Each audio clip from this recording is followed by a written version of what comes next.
오늘 메시지의 주제는 신자가 원수에게 한 방 먹이는 법입니다. 신자가 보통 믿을 신자 놈자자 써서 믿는 사람이다 라는 한자를 쓰는데, 이거는 그 한자가 아닙니다. 귀신 신자 아들 자자, 즉 신의 아들, 하나님의 아들, 하나님의 자녀가 원수에게 한 방 먹이는 법이 되겠습니다. 오늘 우리가 집중적으로 살펴보려고 하는 것은 43절에 있는 말씀, 내 이웃을 사랑하고 내 원수를 미워하라 했다는 너희가 들었으나, 44절, 나는 너에게 이르노니 너희 원수를 사랑하며 너희를 박해하는 자를 위해서 기도해라. 원수에 대해서 어떻게 대처하느냐, 원수의 대처법에 대해서 살펴보도록 하겠습니다. 산상수훈의 윤리가, 카메라를 돌려주세요.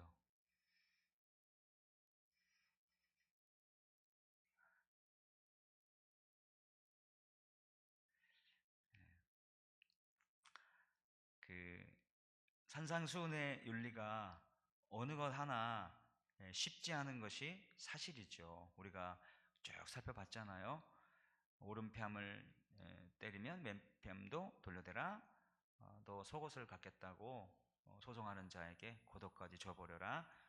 억지로 오리를 가자고 하면 심리를 가져버려라.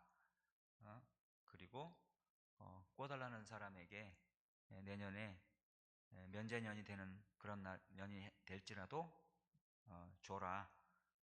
그 다음에 이 모든 것들도, 선행하는 이 윤리들도 우리가 쉽게 그렇게 지킬 수 있는 그런 윤리는 아닐 것이라 생각이 됩니다.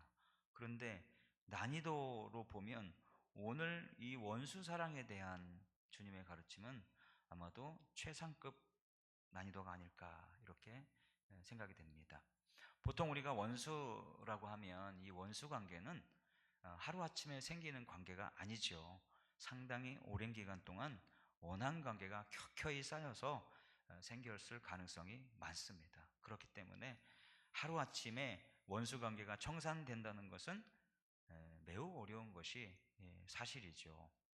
안타깝지만, 그리고 지금은 많이 개선되었지만, 우리나라와 그 일본의 관계를 생각하면 원한 관계가 얼마나 청산되기 힘든 일인가라는 것을 짐작할 수 있습니다. 그런데 주님은 오늘 원수를 대하는 방식에 대한 가히 상상을 초월하는 그런 말씀을 하시죠. 단순히 소극적으로 원수를 갚지 말아야 한다고 말씀하시지 않습니다. 적극적으로 원수를 사랑해야 한다고 말씀하고 있습니다. 나는 너희에게 이르노니 너희 원수를 사랑하며 너희를 박해하는 자를 위해서 기도해라, 이렇게 말씀해요. 이 마태복음의 병행 구절인 누가복음 6장 27절로 28절에서는 한술 더 뜨는 말씀을 하시죠. 누가복음 6장 27절부터 28절에 그러나 너희 듣는 자에게 내가 이르노니 너희 원수를 사랑하며 너희를 미워하는 자를 선대하며 너희를 저주하는 자를 위하여 축복하며 너희를 모욕하는 자를 위하여 기도하라, 이렇게 말씀합니다. 마태복음이 짧고 누가복음이 좀 길죠. 해석학에서는 병행구 중에 어느 것이 원래 주님이 하신 말씀이었을까를 결정해야 할 때 보통은 짧은 구절일 가능성이 많다고 합니다. 그래서 마가복음이 제일 최초의 복음일 가능성이 많다. 왜냐하면 마가복음이 제일 짧거든요. 그 다음에 유대인이든지 이방인이든지 필요에 따라서 붙이기도 하고 이렇게 하고 해서 오늘날의 책이 되었을 가능성이 많다. 그래서 이 두 개의 원수 사랑에 대한 법을 말하는 누가복음과 마태복음 중 어느 것이 원래 주님이 말씀하신 것이었을까를 결정해야 한다면 마태복음일 가능성이 많다. 왜? 짧잖아요. 그리고 누가복음에는, 마태복음에서는 사랑하고 기도해라 라고 나오는데 누가복음에서는 사랑해라, 선대해라, 축복해라, 기도해라, 두 가지가 더 붙었잖아요. 그렇기 때문에 아마도 이것은 누가가 이방인에게 복음을 전하면서 유대인들에겐 친숙한 개념인 것을 이방인들이 알기 쉽게 설명하기 위해서 사랑하라 라는 것을 이렇게 풀어서 설명한 것이었을 가능성이 많습니다. 보통 학자들이 그렇게 이야기합니다. 그래서 마태가 지금 원수를 사랑하고 기도하라고 하는 것에 대해서 누가는 거기에 두 개를 더해서 선대하고 축복하라라는 말이 붙여졌어요. 나의 원수인 저 사람을 위해 원한 관계가 오랜 세월 동안 형성된 저 원수를 위해 그렇게 하라는 것입니다. 그런데 우리 신학적으로 그리고 수사학적으로 볼 때 누가복음에 나오는 이 27절에 나오는 27절 28절에 나오는 이 네 가지는 결국은 여기에 네 부류의 사람이 나오죠. 원수, 미워하는 자, 저주하는 자, 모욕하는 자, 이 네 부류의 사람이 나오는데 이 네 부류 중에서 하나의 단어가 나머지 모든 단어를 포함하고 있을 가능성이 많습니다. 그래서 원수라고 하는 하나의 큰 그룹으로 이 네 단어가 이렇게 하나의 단어로 묶일 수 있다, 이렇게 보입니다. 그렇게 보는 것은 우리가 본문을 이해하는데 좀 도움이 될 거예요. 그렇게 볼 수 있는 근거는 누가의 말버릇 때문에 그렇거든요. 누가는 뭔가를 설명할 때 병렬 구조를 즐겨 사용합니다. 같은 말을 다르게 하는 거죠. 나는 오늘 아침을 안 먹었어. 오늘 브렉퍼스트를 안 먹었어. 나는 아침을 안 먹었더니 배고파. 같은 말을 다르게 표현하는 거죠. 이런 병렬 구조를 누가가 즐겨 사용한다. 그러니 여기 원수를 사랑하라. 원수, 그 다음에 미워하는 자, 저주하는 자, 모욕하는 자, 이거는 다 원수라고 하는 범주에 포함될 수 있는 그룹의 사람이다. 그렇다면 여러분들이 이제 머리를 막 굴리시면서 그러면 사랑이란 단어 속에 선대, 축복, 기도, 이 나머지 세 단어가 포함될 수 있나요? 네, 그럴 수 있을 거라고 저는 생각을 합니다. 실제로 그렇게 보는 분들도 있고요. 그래서 이 결국은 원수를 사랑하라 라는 개념을 누가는 아주 친절하게 풀어서 설명한 것이고, 누가는 마태는 짧게 그렇게 표현한 것이죠. 미워하는 자, 저주하는 자, 모욕하는 자는 원수라고 하는 추상적인 개념이 우리의 일상에서 어떻게 구체적으로 행동으로 나타나는지를 상세히 풀어주는 것으로 보입니다. 이 네 부류는 서로 다른 종류의 사람이라기보다는 나를 적대시하는 자가 보여주는 다양한 스펙트럼이라 이렇게 말할 수 있겠습니다. 누가복음에 말씀드린 것처럼 네 개의 동사가 나오잖아요. 원수에게는 사랑하라, 미워하는 자에게는 선대하라, 저주하는 자에게는 축복하라, 그리고 모욕하는 자에게는 기도하라 라는 동사가 더불어 쓰였습니다. 그런데 이 네 개념의 동사는 모두 사랑이란 하나의 단어에 포함될 수 있는 개념이기도 합니다. 그러니까 사랑이란 단어에 선대, 축복, 기도란 개념이 포함된다는 뜻이죠. 한번 그렇지 않을까요? 한번 보세요. 사랑하지 않고 누군가를 잘 대해줄 수가 있습니까? 사랑 없이 누군가를 축복할 수가 있나요? 사랑하지 않으면서 누군가를 위해서 기도할 수 있나요? 불가능하죠. 가능하긴 하죠. 그러나 가능하다 할지라도 진짜로는 볼 수 없습니다. 그리고 사랑 없이 하는 선대, 사랑 없이 하는 기도, 사랑이 빠진 축복, 이거는 효험이 나타날 리가 없습니다.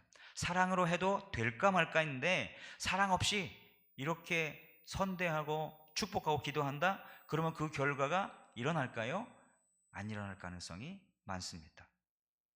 저는 개인적으로 오늘 이 본문이 좀 매우 힘들었습니다. 왜냐하면 나에게 잘해주는 사람 사랑하는 것도 잘 못하는 사람인데 어떻게 원수를 사랑할 수가 있을까? 아직도 원수란 단어가 나오면 막 감정이 흐트러지는 때가 있긴 있는데 어떻게 원수를 사랑하라고 말씀하시지 해서 받아들이기가 힘들고 저는 할 수 없다고 생각을 했습니다. 이런 본문을 내가 어떻게 전할 수 있을까 하면서 몹시 고민을 했고 밤새 씨름을 했습니다. 그러면서 하나하나씩 팩트 체킹을, 사실 확인을 해 나갔는데 뭔가 저에게 울림이 있었던 지점이 있었습니다. 오늘 그거를 좀 나눠드리도록 하지요. 우리가 원수 사랑, 선대, 축복, 기도 이런 게 힘든 이유가 뭘까요? 그건 바로 이런 걸 겁니다. 저 원수가 나에게 와서 진심으로 자신의 잘못을 인정하며 용서를 구하지도 않았는데 내가 왜 가오떨어지게 먼저 저 원수가 나에게 잘못을 인정하는 것 1도 없었는데, 잘못을 시인할 마음이 1도 없는데 내가 신자라고 원수를 사랑하고 선대하고 축복하고 기도하라고 하시지? 참 어처구니 없네. 하나님도 죄인이 잘못을 인정하고 진심으로 시인하며 용서를 구할 때 용서해 주시지, 그러지도 않는데 터무니없이 옛다 사랑 여기 있다, 옛다 선대한다, 옛다 축복 기도한다 이러시진 않지 않는가? 이런 감정선을 우리가 가지고 있기 때문일 것이라고 생각이 됩니다. 저도 그랬고요. 여기에 대해서 한마디로 일가를 한다면 짝사랑도 사랑이다. 짝사랑이 깊은 사랑의 출발일 수 있다라는 것입니다. 여러분 잘 생각해 보세요. 원수 사랑에 관한 본문에서 그러면 원수 관계가 정상될 것이며 네가 너희를 이렇게 원수에게 사랑하고 선대하고 축복하고 기도하면 그 후속이 그러면 원수 관계가 청산될 것이며 너는 마음의 평안을 누리게 될 것이다 라는 약속이 있던가요? 없어요. 그렇다면 이게 무슨 얘기가 되는 겁니까? 이런 거죠. 그러니까 원수에 대한 우리가 요구받고 있는 그런 행동들을 하면 원수와의 관계 정산이 반드시 이루어질 것이라는 약속이 없다 할지라도 너희들은 그렇게 살아야 한다. 왜냐하면 너희는 하나님의 자녀인, 하나님인 나의 자녀들이기 때문이야. 이런 거예요. 여러분 이게 납득이 되세요? 아직은 아닐 겁니다. 저도 그랬으니까요. 하나하나 제가 팩트 체킹을 했다 그랬잖아요. 하나님도 죄인이 잘못을 인정하고 시인하며 용서를 구할 때 용서를 해주시지, 그럴 마음이 1도 없는데 옛다 용서 여기 있다 하면서 사랑 여기 있다 막 퍼부는 그런 하나님은 아니시지 않는가요? 라고 제가 물었잖아요. 여기에 제가 걸려 넘어졌습니다. 하나님께서 그렇게 따지는 저에게 이렇게 제 마음에 울림을 주시는 듯 했습니다. 네 원수가 진심으로 뉘우치며 잘못을 시인하며 무릎 꿇고 싹싹 빌어야 용서해 준다고? 그렇게 따지면 너는 나에게 와서 진심으로 뉘우치고 무릎 꿇고 싹싹 빌어서 내가 너에게 용서를 해줬냐? 내가 바울을 통해서 너에게 전한 말, 우리가 아직 죄인 되었을 때 그리스도께서 우리를 위하여 죽으심으로 하나님께서 우리에 대한 자기의 사랑을 확증하셨느니라. 너가 아직 여전히 죄인이었을 때 내가 그렇게 했거든. 이 말을 허투루 들었냐? 너희의 죄로 인해 나의 원수였던 너희들에 대한 나의 용서는 너희가 너희들의 죄를 깨닫고 시인하며 용서를 구한 그 시점보다 훨씬 앞선다. 알겠니? 먼저 잘못을 인정하고 용서를 구하면 사랑하고 용서하겠다고? 그 전에는 어린 반푼어치도 없다고? 이렇게 생각할지 모르나 그것이야말로 정말 어린 반푼어치도 없는 이야기다.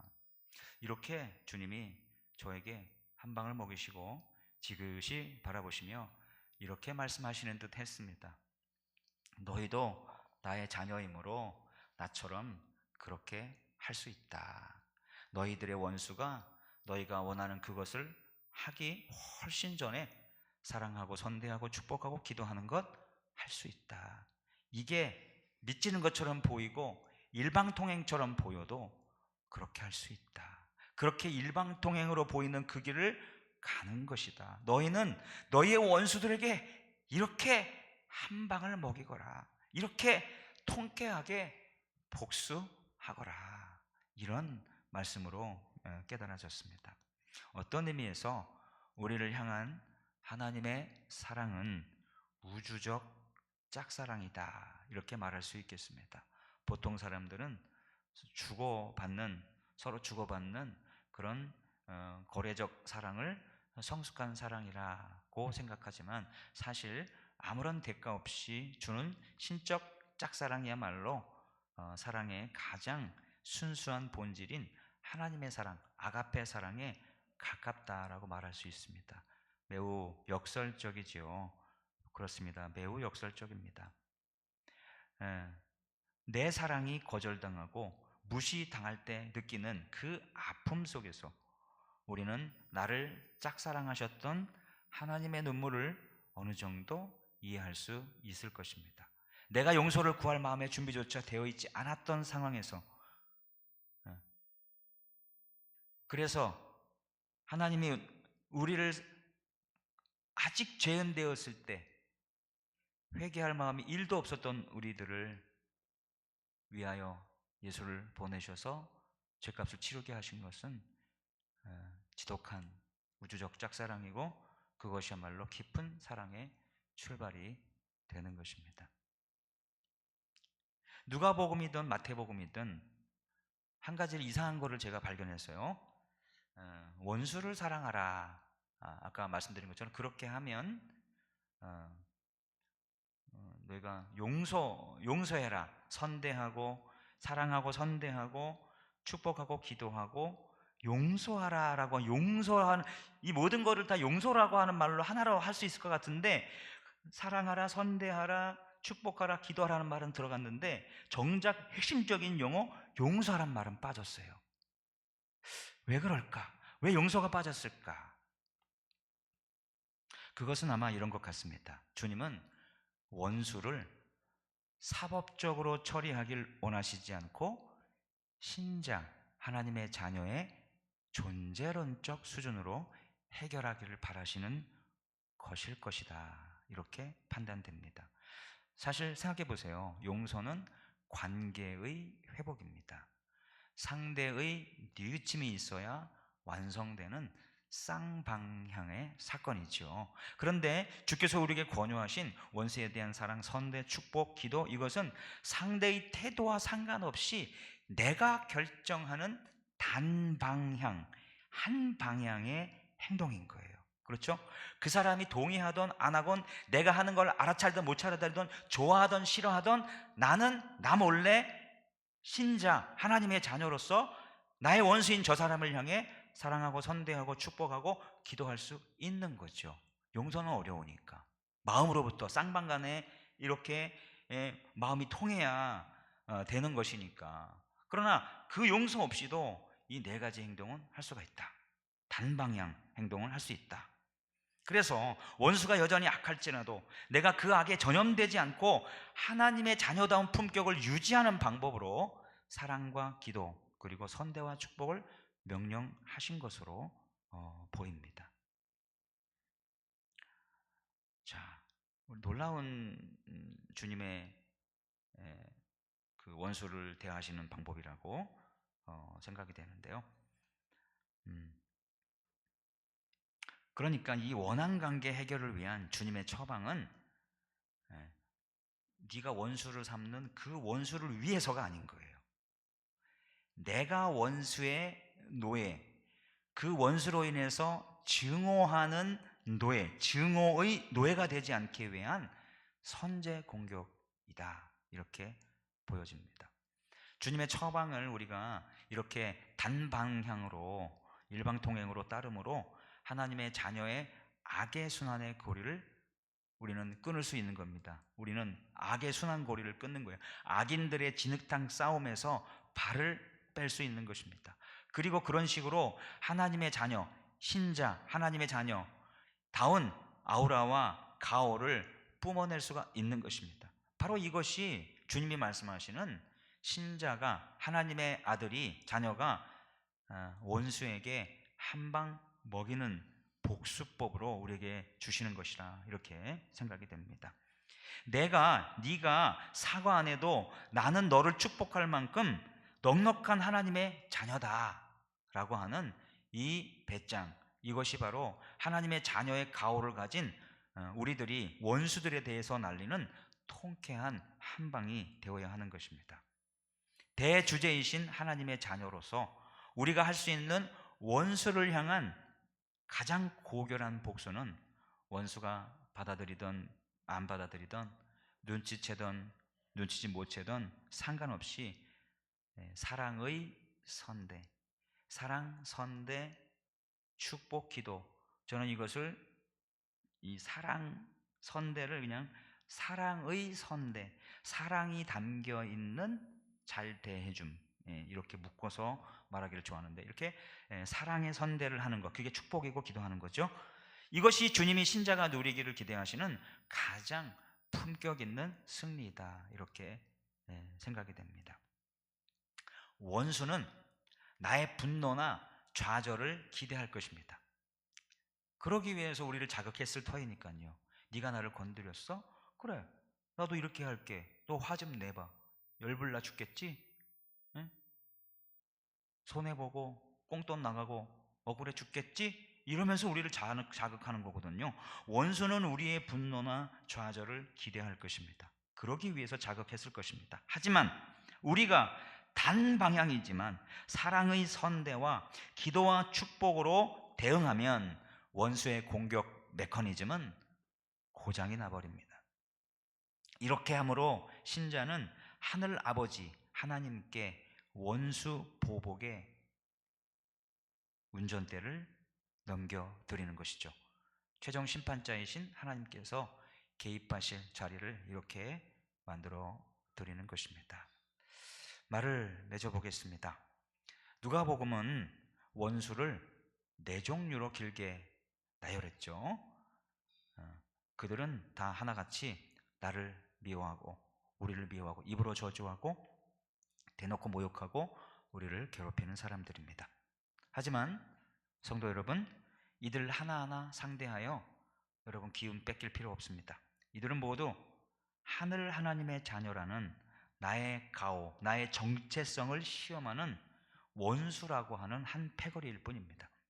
우리는 그들 모두를 사랑의 선대와 축복과 기도라는 하나님의 자녀다운 방식으로 한꺼번에 처리할 수가 있습니다. 우리 사랑하는 영천가족 여러분, 원수가 무릎 꿇기를 기다리는 사람은 원수의 종이 될 수 있지만, 증오의 노예가 될 수 있지만, 원수가 사과하기 전에 먼저 축복하고 기도하는 사람은 하나님의 아들, 신자입니다. 오늘 그 일방통행의 길을 당당하게 어깨 뽕 힘주면서 진짜 가오 있는 그 신자의 걸음을 걸으시는 복된 저와 여러분 되기를 주님의 이름으로 축복합니다. 우리 함께 기도하시죠. 하나님, 오늘 원수 사랑을 이야기하시는데 오늘 가슴에 담고 한번 살아보겠습니다. 동행하여 주시고 함께하여 주시옵소서.